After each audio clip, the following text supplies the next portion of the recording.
Hey there, everybody. Thanks for joining me for another one-man review. Today I'll be taking a look at a few books by the artist Rodger Binyone, who I just ordered this stuff from.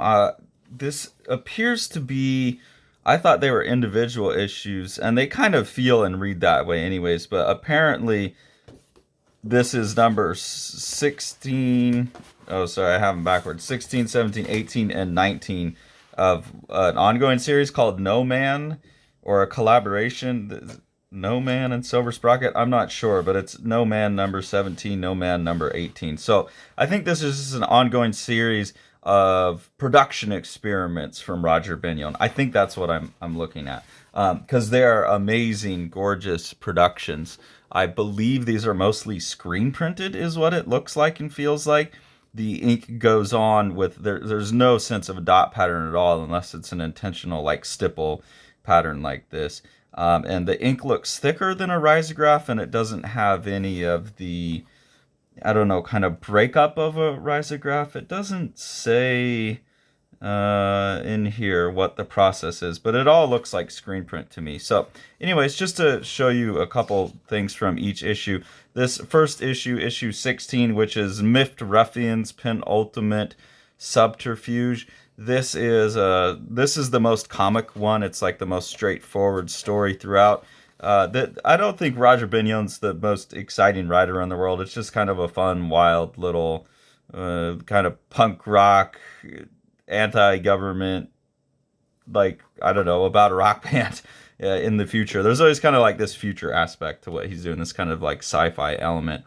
But what really is selling the books, and the story's fine, it's just a bit strange of a structure that I would need to adapt to, and I like that people are taking on these more non-linear type of storytelling and more advertising looking things. But what I'm really here for in these is images like this just absolutely stunning, and the production quality on it is immaculate. I'll see if I can get it a little bit closer to the camera there, just so you can see some of the details. Like the way the ink sets on the page is so sexy. The colors are so pure and intense. And then there's some really amazing things that you really just couldn't do, like with the offset printing and just a 4-color printing process, I don't think, because there is this ink pattern here that rides behind everything. And then there's, well, maybe it's on top. No, it looks like it's behind. I don't know. It doesn't cover over certain areas. So I don't know exactly how it's been handled from a preparation standpoint.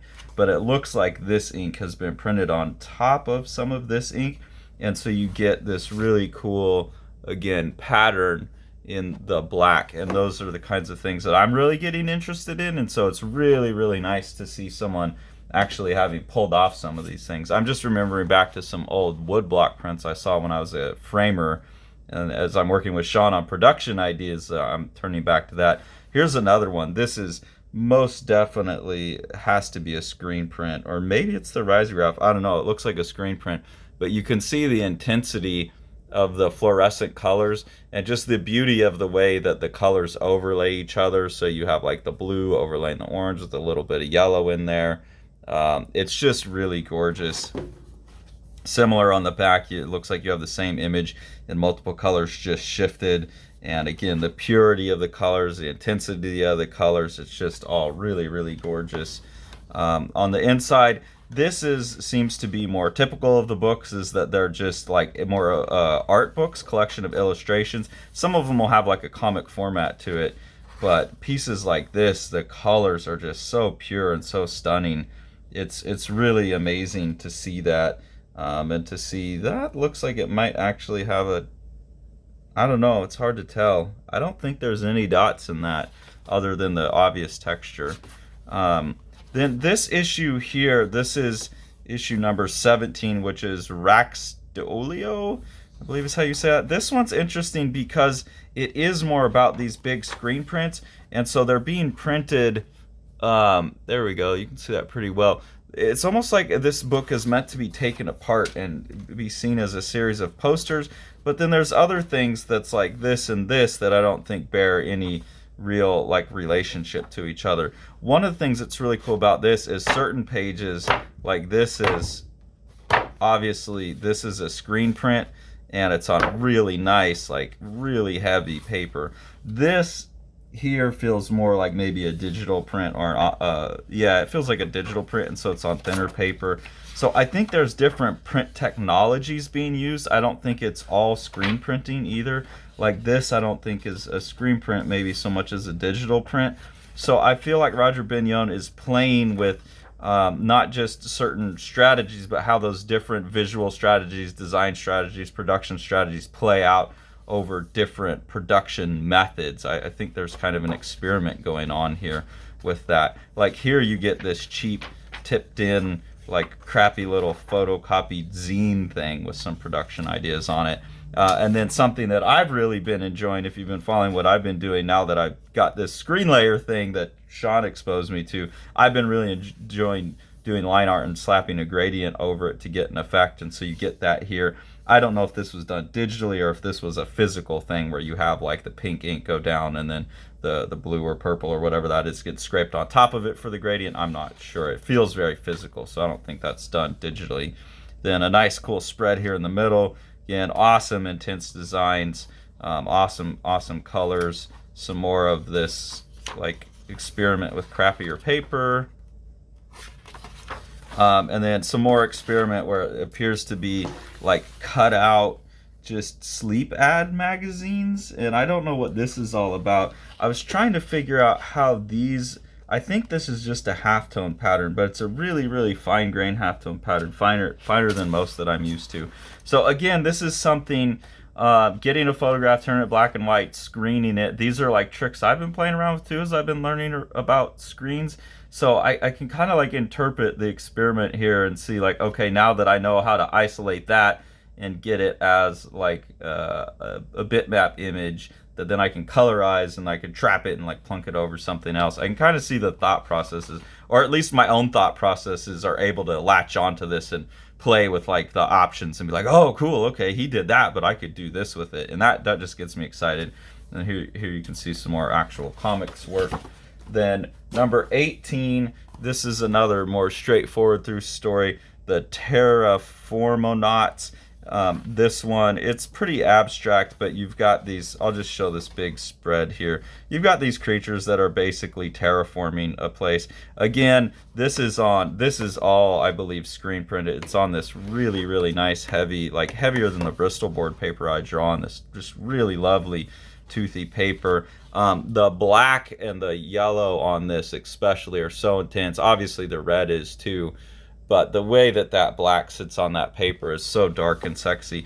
The only time I've seen something that looks anything like this that was an offset print is Passenger Press's version of Felipe Cazal's, I forget what that book is called, but it is the most gorgeous offset litho production I've ever seen. Still, there's a certain type of paper that they have in Europe that allows ink to go on matte, but preserve this type of intensity of the ink.